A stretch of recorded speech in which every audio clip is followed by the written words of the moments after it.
Ladies and gentlemen, boys and girls, children of all ages, welcome to the Raw review for July 8th, 2019. I'm your host, Conman167, and we just saw what was just an okay episode of Monday Night Raw. I didn't think it was great. I didn't think it was bad. I thought it was somewhere in between, and I thought the show overall was just okay. If you guys want to take a look at the poll that we have to see what other people think of the show, you can right here on YouTube and go right into the community page. But welcome everybody here to the live show. My name's Conman167, and yeah, we just saw a nice little episode of Monday Night Raw, emanated from Newark, New Jersey, and honestly, guys, the show, like I said, it was just okay. There was nothing really to write home about. There was nothing really major that happened on the show, other than Gary the Goat, right? Gary the Goat was a big moment. But we're going to get into all that. We're going to break down absolutely everything. But you guys know what this is, and I just realized I don't have the right live chat up here. I don't have the right live chat. I was reading the Monday Night Raw live chat. Hang on. Here we go. The chat's not moving, so give me 1 second, guys, and we'll update it, and then we'll get into the show. Lots of moving parts here. Here we go. All right, there we go, guys. Finally, we are now live with this show. So yeah, Monday Night Raw. What'd you guys think about it? You can let me know in the chat or on twitter.com/conman167. And we also take your live calls throughout the show here today towards the end once we do a review and all that lovely, lovely stuff. But welcome everybody here to the live stream. Once again, my name's Conman. It's time for the Conman Certified Roll Call. So who do we got in here today? We got Jason Lyle, Nathan Noble. How you doing? We got Garrett Poirier. How you doing, my friend? Nathan Noble, Chaston Alfred. Welcome to the live stream. Tyler Crawford. How you doing, my friend? We got the King's Table, Peyton Cash, who's always in here, a frequent caller of the live stream. Andrew Copenhaver, how you doing? Kevin Moore's up in here. We got Joseph Pielli as well. The Bob Club fan is up in here. And FaZe Goat we're going to say hi to as well. Okay. All right, everybody. So now is the time you've all been waiting for. It's time for us to get down and dirty into the Monday Night Raw live review. We started off the show with the mixed tag team match, which I think a lot of people, they were okay with. It wasn't like it was great. It wasn't bad. It just was what it was. And it introduced a new element, to the story that we are witnessing with Becky Lynch and Seth Rollins. The match was what it was. Now let's talk a little bit about the elimination style of the match. So we found out at the start of Monday Night Raw that this was going to be a mixed elimination tag match. And what they mean by that is that as soon as one of the competitors are pinned, that person's eliminated out of the match, right? Okay, good in theory, but all they needed to do was just take a step back for just a moment, all right? Just a moment. Take a step back and look at that on paper and ask yourself, was that the right decision in order to get to the commercial break? Because I know exactly the reason why this is an elimination match. It was so that Vince McMahon and his new rule that there's no wrestling over the commercial break. That's his rule now, and as a result, we are getting these weird 2 out of 3 falls matches, these elimination style matches. And it just kind of took us out of the match, didn't it? We are hyped up for this mixed match tag match. And then all of a sudden we find out that once Zelina Vega was pinned, that means Becky Lynch is also eliminated out of the match, because when you think of that in theory, the match is an elimination style match, but the mixed tag rules mean that only the men can fight the men and the women can fight the women. All of a sudden, you take those women out of the match because Zelina Vega got eliminated. It made no sense from a pure match standpoint. Why would you want an elimination match if as soon as your partner gets eliminated, she's done? But then also, like, your current partner can't keep wrestling because they can't wrestle. It made no sense to me. I think the elimination style part of it was really, really off. It made zero sense. But regardless, they still put together a fine match. And the moment that a lot of people are going to be talking about, it was Baron Corbin and Lacey Evans hitting Seth Rollins and Becky Lynch from behind and getting the upper hand ahead of their match this Sunday at Extreme Rules. So that was kind of the whole segment there. It wasn't great. I liked the showcase for Andrade. At one point, I thought Andrade might get the win. At the end of the day, he didn't. But still, you know what? It was still a fun little moment. All right, let's continue on here. As Seth Rollins stood tall there, Paul Heyman then, or sorry, not as Seth Rollins stood tall, after the attack on Seth Rollins and Becky Lynch, Paul Heyman came on down, and he got the nice little pop because this is the first time we've seen Paul Heyman on TV since he has taken over as the head of creative of Monday Night Raw. All right, that was basically the extent of that we got, and we got a cool little promo from Paul Heyman as well. I thought Paul Heyman's delivery in this promo was excellent. It was completely different than what we're used to seeing from Paul, in terms of him saying, the reigning, defending, undisputed, universal, they got away from that shtick. And yes, he still cut those catchphrases, but the way that he drew the people in with his promo, he was speaking softer. And then he drove home a point that I loved. That ever since, I think, WrestleMania 30, he has not mistold a spoiler. And you know with the spoiler promo that Paul Heyman does, he says that this is not a prediction, this is a spoiler. And he says that every single time, and it comes true. It is lived up to the kind of build of the whole promo, right? It's lived up to Paul Heyman saying that this is what's going to happen, and then it happens, and we are mad about it because, that's just how it works. Now Paul Heyman saying that Brock Lesnar is going to cash in his Money in the Bank briefcase this Sunday. He says that's a spoiler. And right there is the intriguing part, because he says, is he doing that to play mind games with Kofi Kingston and Seth Rollins? Or is it actually true? Is he actually cashing in? And I love the fact that Paul Heyman went back on it and he said, I could be lying. I might not be. There's only two people in this world that know if I'm telling the truth or not. It's me and Brock Lesnar.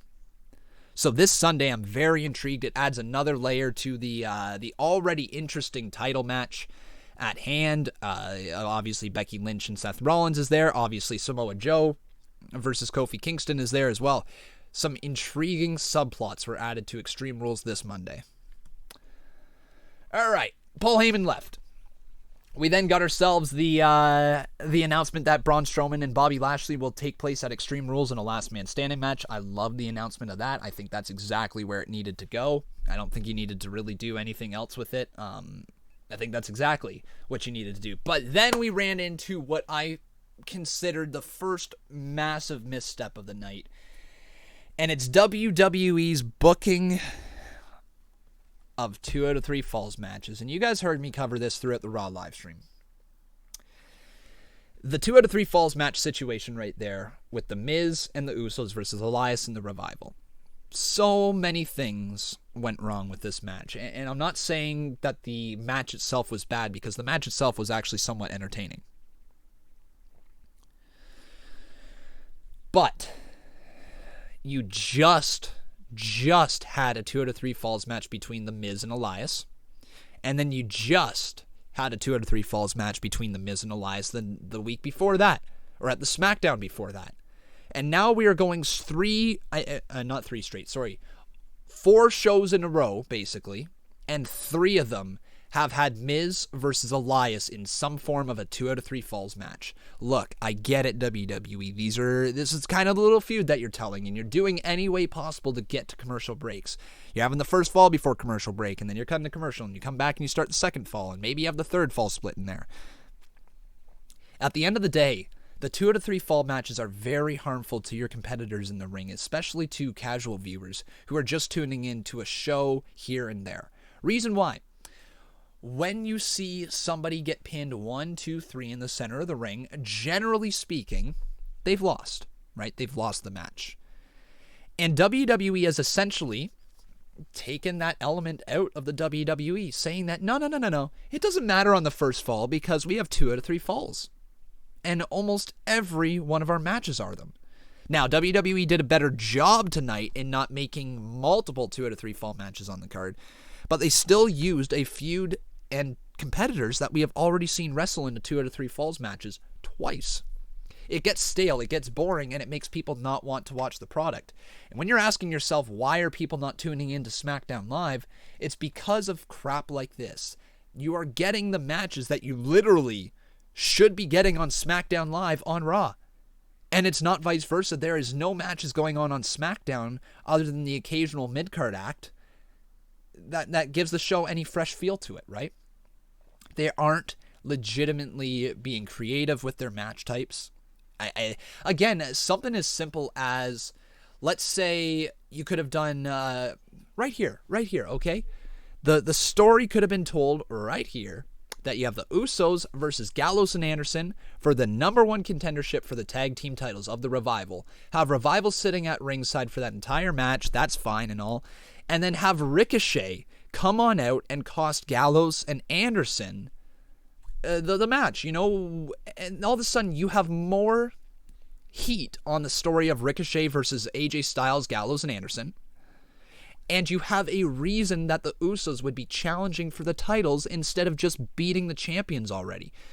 What good does it do for trying... Nice shot, Beck. Holy crap. What good does it do having superstars fight each other and having non-champions beat champions only for them to lose in a championship match? I mean, honestly, Usos might take the titles, to be 100% honest, but generally speaking, you should not be having your champions lose on TV, and that's just the biggest issue with WWE. They are constantly putting their champions down. They are constantly having their champions lose.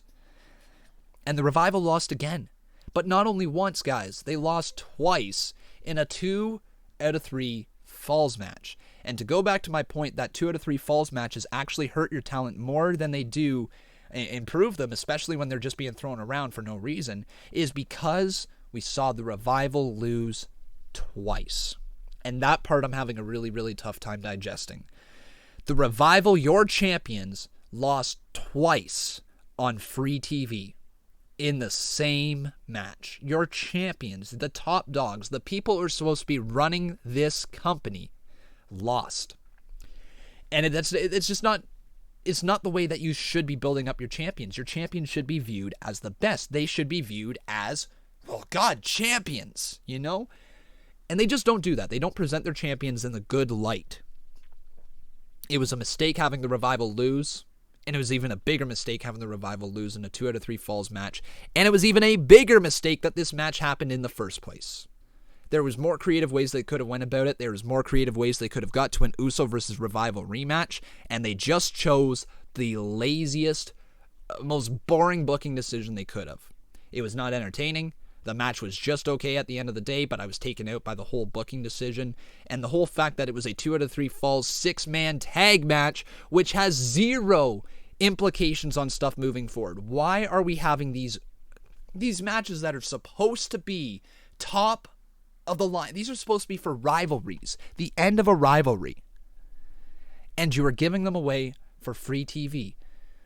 Look, WWE, as a promoter, you have to work towards your big shows. You have to try to sell tickets. You have to try to get eyes on that product, and you don't do that by giving away your top matches on TV for free. Make people pay for it. Make people buy it. Make people go to the arena live to see the match. Why else do you think you're having to give away tickets 2 for 1 for Extreme Rules? Because nobody gives 2 craps about your pay-per-views anymore. It's the big 4: WrestleMania, SummerSlam, Money in the Bank, and Royal Rumble.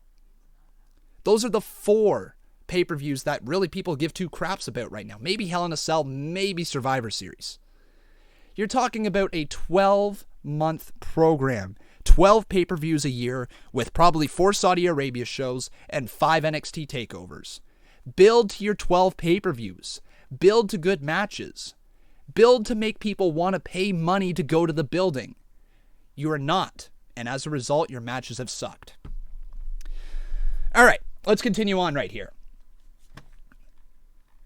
We now had, what was it? The result of that was The Miz and the Usos picking up the win 2-1. All right. We then got the little promo between Nikki Cross and Bayley saying that they will compete in the Beat the Clock Challenge, which I kind of liked. And I also liked the promo there. I also liked the 24/7 championship stuff. I thought that was a real highlight of the show. Drake Maverick being 24/7 champion is really entertaining right now. R-Truth popping out of the box and Carmella popping up right beside him as well was very entertaining. Yeah, no problems with that whole thing. Also, Drake Maverick saying I'm finally going to get it on with my wife is freaking hilarious. We then welcome back to Rey Mysterio as he had an open challenge. He issued it, and the one and only big bad Bobby Lashley answered the challenge. He was the one who took on Rey Mysterio. He beat him 1-2-3 in a very easily handled match. Bobby Lashley was presented in a very good light. I liked the way that he was presented ahead of their last man standing match. Rey Mysterio didn't need the win. He has no momentum going for him. He's got absolutely nothing going for him right now other than a name value. So Bobby Lashley beating the much smaller Rey Mysterio on an open challenge in his return was a great way to get some heat on Bobby. I thought that segment was nearly flawless for what it was. Okay. We then got the continued look here of Roman Reigns' partner from Shane McMahon and Drew McIntyre backstage. Essentially, they were looking around at anybody and everybody, from a garbage man to a janitor. That happened throughout the night. Then we got the little promo between Bayley and Nikki Cross. I keep calling her Alexa Bliss. Alexa Bliss's best friend, Nikki Cross. And this was to set up the Beat the Clock challenge, where we found out that Dana Brooke was going to be taking on Cross. And we found out that Sarah Logan was going to be taking on Bayley. We found that out. Okay. AJ Styles was then seen walking backstage with the club. Charlie Caruso walks up and asks Styles why he turned on Ricochet. Styles says he doesn't owe her an explanation. And then she asks if the club wants to speak, but they just walk off. My eyes are watering so bad. Oh my God. Yeah, don't know why they're watering here. I'll continue on. So yeah, they just kind of walked off right there. The replays were then show of Cesaro viciously attacking No Way Jose last week to set up their match of No Way Jose versus Cesaro. This match was really, really quickly, and Cesaro won via submission. Really? He won via submission? Yeah, the sharpshooter, that's right. Cool. The Shoop Charter says back. Okay.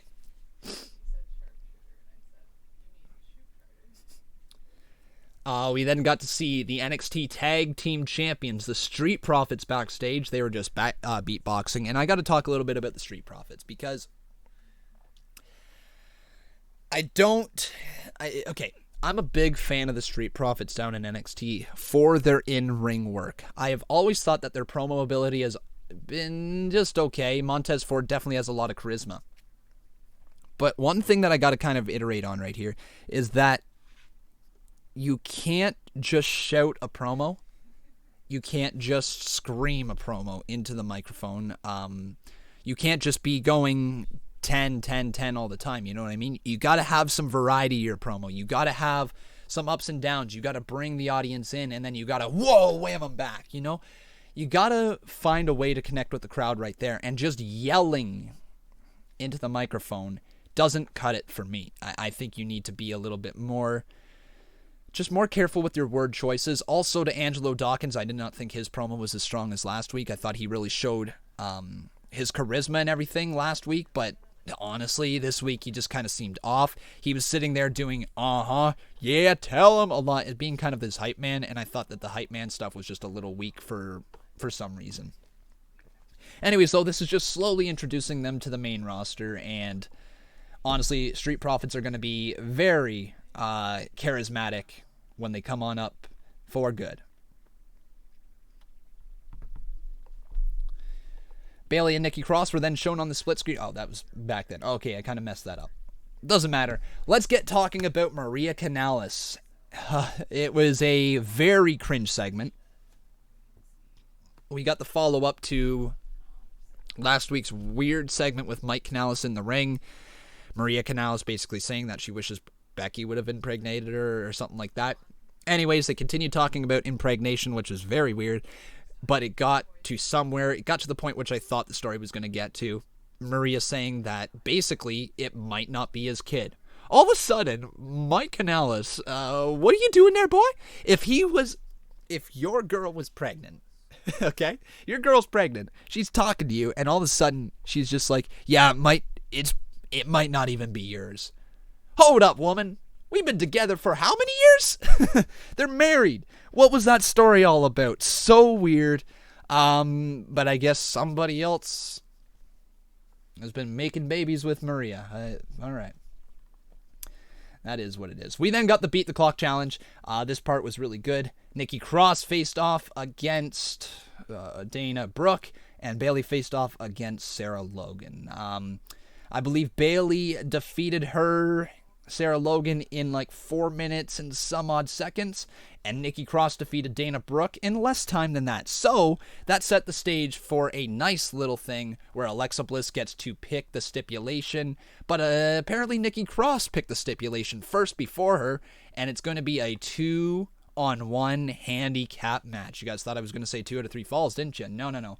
2-on-1 handicap match for the SmackDown Women's Championship, very reminiscent of when Sami Zayn and Kevin Owens teamed to take on AJ Styles for the championship.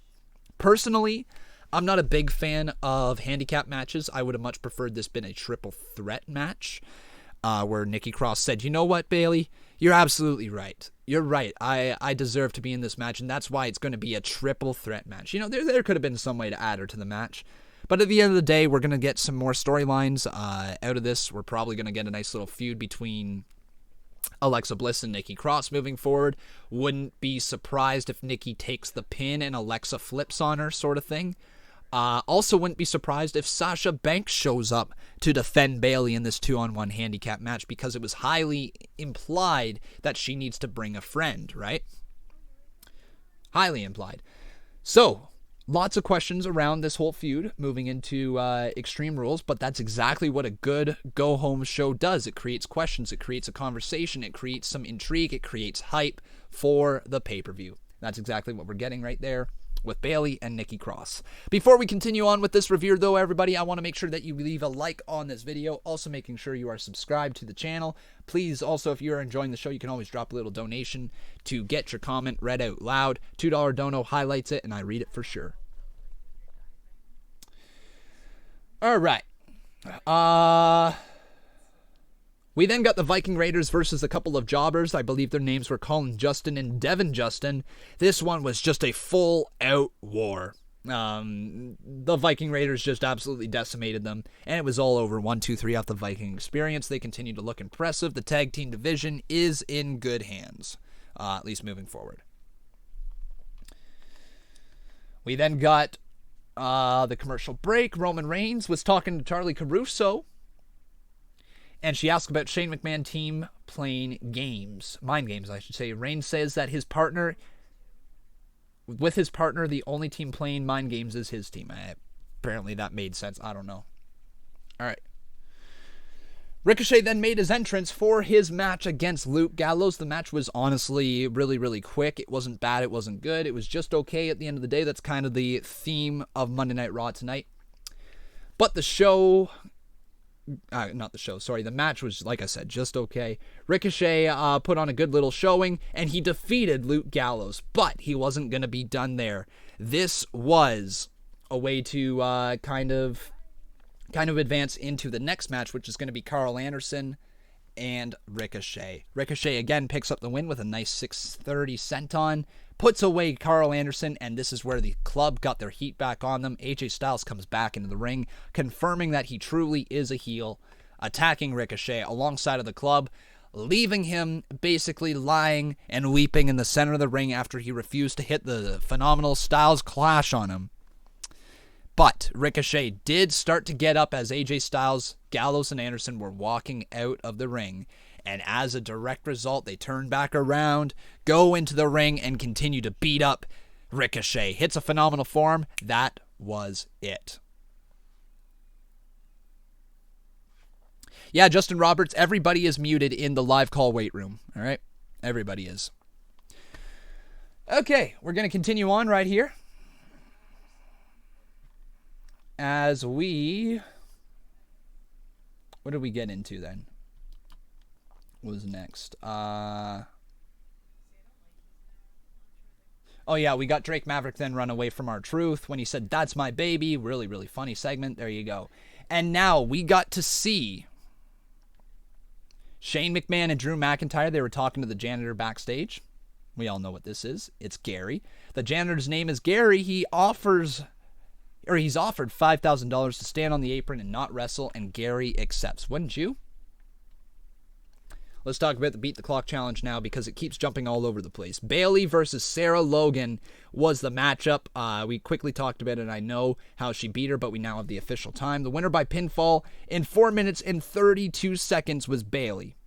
Not fast enough, though, as Nikki Cross beat Dana Brooke in 2 minutes and 42 seconds. So at least Sarah Logan got a little bit more of a showing there.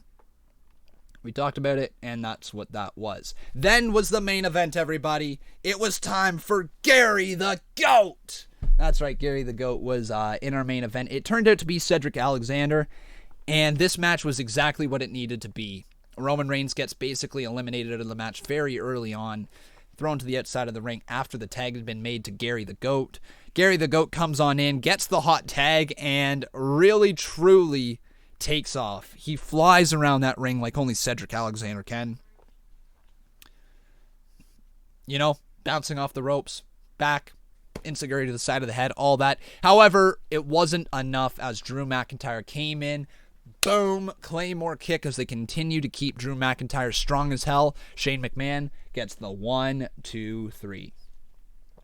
However, then after the match happened, we were revealed that it was in fact Cedric Alexander. He was bleeding from the mouth, took the blood out, you know, he kind of showed it that he was bleeding. It was real. And then Roman Reigns stood beside him. It was nice to see Cedric Alexander really get a spotlight, even though it was in a losing effort. He looked so good, so talented, and so impressive in his few short minutes in the ring. So yeah, that was the match.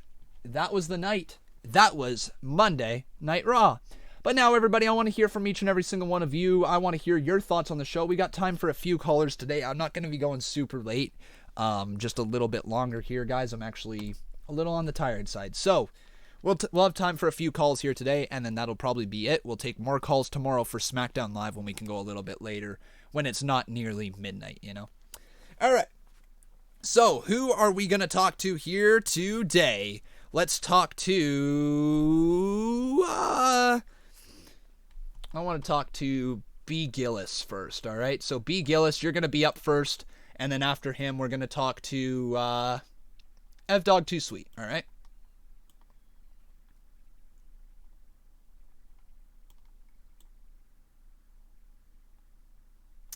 Never mind, we're not going to talk to B. Gillis. We're going to talk to F-Dog Too Sweet. Here we go. Hey, F-Dog, how you doing, my friend? F-Dog, you there? F-Dog, you there? Yeah. How's it going? Good. How are you? Good. Can you plug some headphones in or something? Yeah. Hold on. Thank you. Okay. Okay.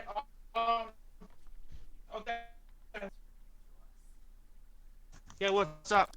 Not too much. What'd you think of Raw tonight?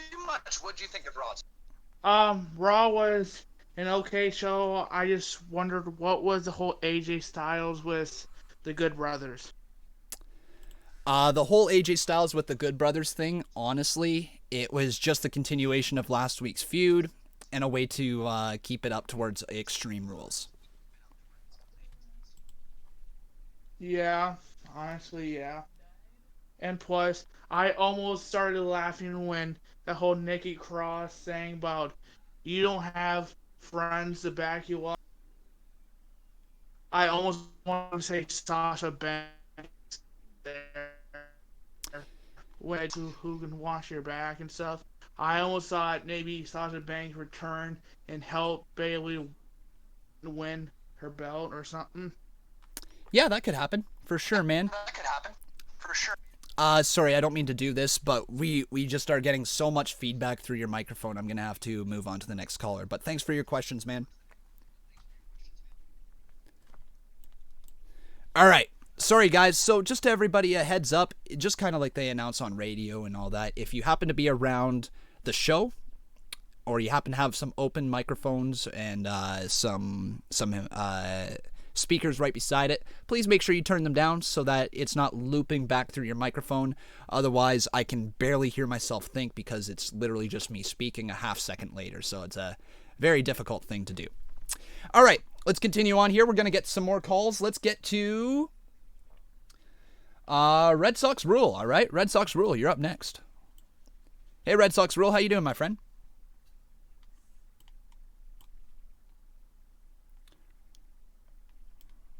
Red Sox Rule, you there? All right. Up next is going to be Socks for 9. All right. Socks for 9, how you doing, my friend? Next song's gonna be How you doing, Socks for Nine? I'm doing pretty good. I mean, the wait, you can hear me? Okay. Oh, you got the video still playing. Yeah, in the background. Yeah, just pause it, buddy. Yeah. Right. I thought that Raw, it felt kind of short. Okay. Short, eh? Even. So what do you mean by short? Like, what I meant by short was, like, it just felt like a little bit different than usual. So it definitely had a different pace to it, no doubt about that. The matches, I guess I see what you're saying. The matches were definitely shorter than we're used to, right? There felt like there was a lot more matches going on. Is that kind of what you're getting at? Yeah, that's kind of what's going on. Yeah, it's totally because of this no wrestling throughout the commercial breaks. What it's doing is they're trying to end all their matches right before a commercial, right? So we're getting closer to like 5-minute matches as opposed to like these 20-minute matches that we used to get when there could be wrestling over the commercial breaks. It's very weird. It's probably because of all the 24/7 title. It's honestly mostly because Vince McMahon wants no wrestling over the commercial break, you know? So they're just trying to figure out ways to get from segment to segment. Yeah, he doesn't really want the match to end during the commercial. No, he doesn't. He doesn't. Anything else you'd like to talk about? Good. What's that, sorry? You're good? I'm good. Thank you for your time. No problem, man. Thanks for calling. Have a good one. All right, let's continue on here. We're going to go with, let's go with Hawks Dude. Why not? Hawks Dude. I've never spoken to you. Hey, Hawks Dude. How you doing, my friend? All right, he left. Cool. Let's talk to Quick Cardinal. Hey, Quick Cardinal. How you doing, my friend? Hello. Hello. Hello. If you just want to mute your video in the background, that'd be great. Yeah, I'm sorry. No worries. Okay. Perfect. So what'd you think of Raw tonight, my friend? It was different, but like kind of cringy in my opinion. Yeah, you nailed it right on the head there, bud. Different but cringy. I do not like the Mike Canella stuff. It's just really dumb. Yeah. And I feel like you can get different talents on the show with that time. So just filling in dumb stuff with that. Yeah, I agree. I will give WWE credit for at least trying to get different talent on the program. You know, we don't normally see Mike or Maria Kanellis on the program. But it's just the story is kind of whack. It's kind of it's already missing for me. It's not hitting another level. I'm not really intrigued to find out who this potential baby daddy is of Maria. You know, it's just for me it's a miss of a storyline already, but we'll see where it goes, right? Yeah. Yeah, I don't have any hope in it, but you know. It could turn out to be something good. I mean, I didn't have any hope with the Braun Strowman and Bobby Lashley thing, and they ended up crashing through the LED screen, right? So you never know, right? Yeah. Anything else you'd like to talk about? I like that they gave Cedric Alexander a time because I really like him. Yes. He's a really good wrestler, in my opinion. He honestly stole the show with just his 2 or 3 minutes in the ring, didn't he? Yeah. He was Gary the Goat. Gary the Goat. Gary the Goat. All right, dude. Thank you so much for your call. We're going to get to some more callers, though. Have yourself a wonderful night. You too. Thanks for calling. Bye. All right, everybody. We are going to get to another caller right here. Let's go to B. Gillis. All right, B. Gillis. Hey, B. Gillis. How you doing, buddy? I'm doing good. How are you, Conman? I'm doing fantastic. Nice to speak to you again. I thought Raw was okay. Nothing really big happened. Yeah. I agree with that. It was just kind of it felt like it should have been a bigger show for being a go-home show, right? Oh, yeah. Yeah, like it's just like this is how you're trying to sell your final matches, and they did a decent job, I guess, trying to build for Becky and Seth versus Corbin and Lacey. But at the end of the day, it's still just a weak feud, isn't it? Yeah, I like how they're building up the feud with AJ Styles and Ricochet. Mhm. They're making Ricochet look like a child or like an unworthy champion, and they're just beating him up every single week. Yeah. Making... Do you think that this should end with Ricochet defeating them, or do you think this should end with the U.S. title going on AJ Styles? So this is what I'm predicting. I think at Extreme Rules, this is Ricochet's first pay-per-view title defense. Mm-hmm. So obviously, I see him winning that.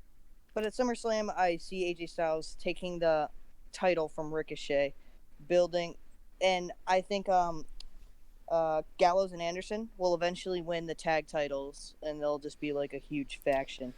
That'd be really good, especially if they end up aligning with Finn Balor again down the line. Oh yeah, it'd be really good. You'd have the U.S. champ, the IC champ, and then the tag champs. I think that would be a really cool faction because we don't really see too many mid-card factions. It's either main event or nothing, right? Or jobbers, I should say. And the club has potential to be a solid act in the mid-card if they book them right. Yeah. They really do. I think I might be agreeing with you. I don't think that they would take the title off Ricochet for the very first pay-per-view. And they might extend this feud all the way to SummerSlam. And if they do, great. If they don't, then it's a big win for Ricochet, right? Yes. Mm-hmm. But the only thing, if like Finn joins the Bullet Club, he probably will have to turn heel. I would think so as well, yeah. I don't know if I want to see heel Finn Balor or I just don't. I don't really know. Did you ever see any of his stuff with the Bullet Club in New Japan? I did not. No? Okay, so Finn Balor is an absolute fantastic heel. He just really is. He's so good at all the little things that makes a heel really good. And for me, I'm just excited to see what he can do with a different character because let's be honest, his character has kind of flopped since being called up from NXT, especially considering how much hype there was behind his call up. It totally, his injury didn't help, when he dislocated his shoulder like that, but he almost needs this heel turn now to get the fans to take him seriously again. He's lost a lot of momentum, even though he's the IC champ. Feels like a heel turn would be really beneficial to his character. Definitely, because even though he's the IC champ, I barely see him on TV now as a face, and I don't even know where the IC title is now, basically. Yeah, and when you look at the man, the dude's basically chiseled out of stone. Who really, truly wants to root for him? The guy's perfect. You don't want to root for a guy like that. You want to root for the kind of scrappy underdog. And while he's smaller, they could also position him as a really, really good heel. Kind of like AJ Styles right now, who's on the smaller side. But, man, you just want to hate him right now. Yeah. Mm-hmm. Anything else you'd like to talk about before we get to the next caller? Sure. We could we talk about the main event? Yeah, let's talk about that. So I thought it was very entertaining with the Gary the Goat thing. Mm-hmm. Gary the Goat! Gary the Goat. But I also liked how Cedric Alexander had some light on him, or some at the end of the show. Yep. He might have a little push in being Roman Reigns' buddy too, but Yeah, what? You might be onto something there. It's definitely an introduction to Cedric Alexander to the casual audience, right, being put in the main event. A lot of us diehards know Cedric already, whether it be through the Cruiserweight Classic or 205 Live, but being positioned alongside of Roman Reigns and shining like that is totally going to do wonders for his career. People took note backstage. There's no doubt in my mind. Oh, yeah. No doubt. Mm-hmm. He definitely just proved everyone wrong, basically. Because everyone thinks that he was a jobber now, basically. But he just proved everyone wrong and just destroyed Shane McMahon and Drew McIntyre. Yeah, I will say this much. I don't think as many people think that Cedric is a jobber. They just kind of think that he came over from 205 Live with nothing really going on, right? And so they just think, okay, Cruiserweight's not really a main event player, and then he just gets lost in the shuffle, right? But this showcase for Cedric totally reintroduces him to everybody, and it's just going to be really good. I would not be surprised if he gets a mid-card run, who knows? Definitely. Maybe somebody, I know there's the whole wild card rule still in effect. Maybe somebody over on SmackDown needs to get beat up. Maybe a challenger for Finn Balor's title. You know what I mean? There's all of a sudden options with him. Yeah. Mm-hmm. I just thought he was a jobber because week after week I would just see him go after the 24/7 championship. Mm-hmm.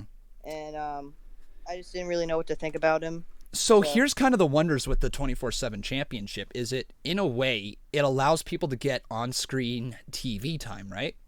And if they get that on-screen TV time and they find a way to stand out, find a way to look really impressive, like Cedric Alexander honestly has in his few short minutes on TV, that's going to allow them to elevate you to another spot in the company. And as we just saw, Cedric got a main event slot tonight because of his work with the 24/7 championship. I think that the 24/7 championship is a very good buffer area for a lot of the mid to lower card superstars and allows certain superstars to shine. I mean, R-Truth, Drake Maverick, Carmella is shining with it. You know, they've now got this new wife of Drake Maverick. I forget her name. Sorry, but they've got all these new people getting TV time, and it's fun. It's entertaining. And at the end of the day, that's what we want, right? Yeah. Mm-hmm. All right, dude, thank you so much for your call. You're always great to talk to. I love talking to you. Yep, thanks for having me. No problem. I'll talk to you later, all right? Have a good one. See you. Bye. All right, guys, but that, unfortunately, is going to be the end of the show. I know you guys want some more. I know you always want more Conman, but guess what? I'm going to be back here live tomorrow at 3:30 p.m. Eastern Standard Time with Pro Wrestling World Fight Promoter, okay? So we are going to be there live at 3:30 and then again at 8 p.m. Eastern Standard Time with Tuesday Night SmackDown. And then immediately after Tuesday Night SmackDown, we are live with our review show, okay? Hopefully, just hopefully, I'm going to remember to change the graphics here. Give us a nice little blue overlay for tomorrow's SmackDown Live. But guys, that's going to be it. Thank you so very much for all the callers here today. Thank you so much for everybody who is watching. I hope you enjoyed the show. Make sure you leave a like on your way out. Also making sure you are subscribed with those notifications turned on. But until tomorrow, I've been Con, and that was Monday Night Raw, July 8th, 2019.